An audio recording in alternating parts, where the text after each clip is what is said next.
couple of weeks ago, we found out that Domata Peko, Buffs defensive line coach, was moving on to go to the Steelers in the NFL. That in and of itself, I just want to acknowledge, and I want to say this because I think it's really important.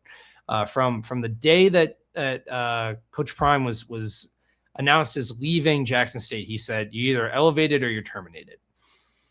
Coaches leaving is obviously not ideal. Like, you don't love the lack of continuity, and that's a whole nother element that you can make an argument about. However, coaches leaving to go to the next level is a good thing for the program because it shows that you have guys. We talked about this when Livingston was being floated around as part of the Cowboys hunt a couple of weeks ago, is having guys that people want at the next level is a good thing. It's not and we probably all saw it if you saw my tweet response about the college football transfer portal account that was throwing out engagement bait around, Coach Prime's done a terrible job retaining his staff. So like now it's about he's bad at retaining. You guys wanted the whole staff fired 4 months ago, and now it's that he can't retain them. Like that's a whole nother side thing. But my point being, when coaches get elevated to another level, right? Like Charles Kelly gets elevated to go become a head coach. Sean Lewis gets elevated to go be a head coach. Not going to talk about Pat Shurmur. Whole different. I think that's a whole different thing.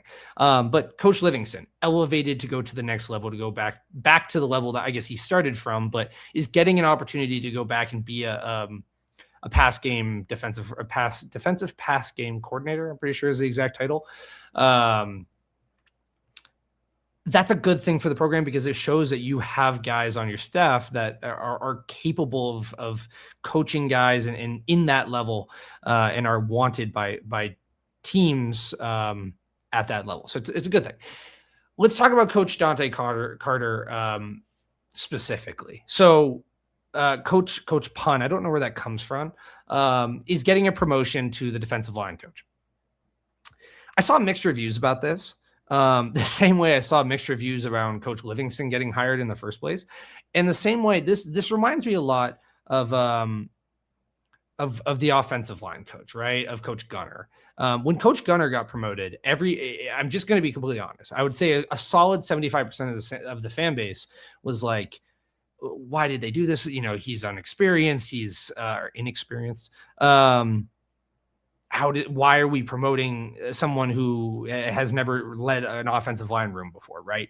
I'm going to put my foot down on this and just say, we got to trust in Coach Prime's evaluations of internal talent at a certain point. I think he takes chances on guys externally that he has done research on and has heard good things about. But when Coach Prime trusts somebody and believes in them, he wants to give them an opportunity, which I think is so admirable, because he could go out there and just try to go bring in a big name or something of that nature. But he believes in Coach Dante Carter, and Dante Carter has led a defensive line room before. I think I have that one. Let me see if I grabbed it somewhere in here. I might not have screenshotted it. I have the Coach Marv one, which we'll get to. But he was influential at a lower level. It was one of the Texas programs in leading them to the most sacks that they had in a single season in program history. Again, lower level, different thing.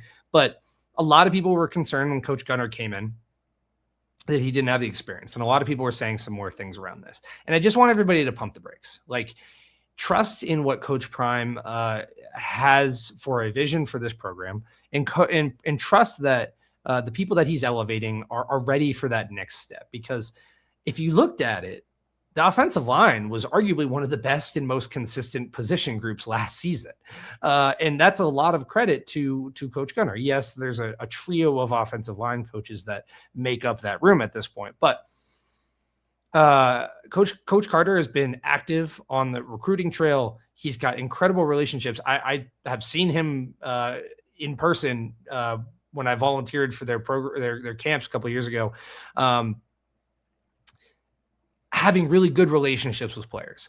He is a people's coach, similar to Coach Livingston in that regard. Like really connects with his players super well, and words only mean so much if you don't believe in the vision that your coach puts forward for you. And so, if this is somebody that Coach Prime believes can instill passion and drive in his room, the same way Coach Gunner found a way to do that with the offensive line room. Who am I? Like, we are all quarterback coaches here, right? Or sorry, no, couch quarterback or quarterback. What is the term? Like when you're like a armchair quarterbacks. That's what I'm looking for. Backseat drivers, whatever. And as New Breed says here, right? So he teaches technique. He knows college ball. He's coached 77 players in the NFL in his career that are in the NFL currently or have been in the NFL. I did have that stat somewhere, but I must have lost my screenshot. Either way, trust in this process, right? Trust that Coach Carter is going to lead his room to be able to elevate. To be honest with you, like the defensive line was not that solid last season, and I think that again, like there were people that were coming for Coach Prime's neck, saying that he was not doing a good enough job with his evaluations of his coordinators.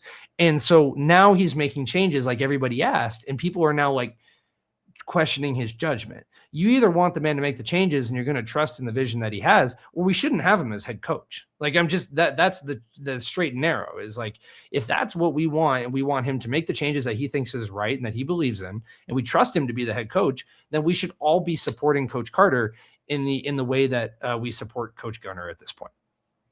I digress. Block Bully tweeted that he would have been a lot better under Coach Carter. I didn't see that. Very possible. And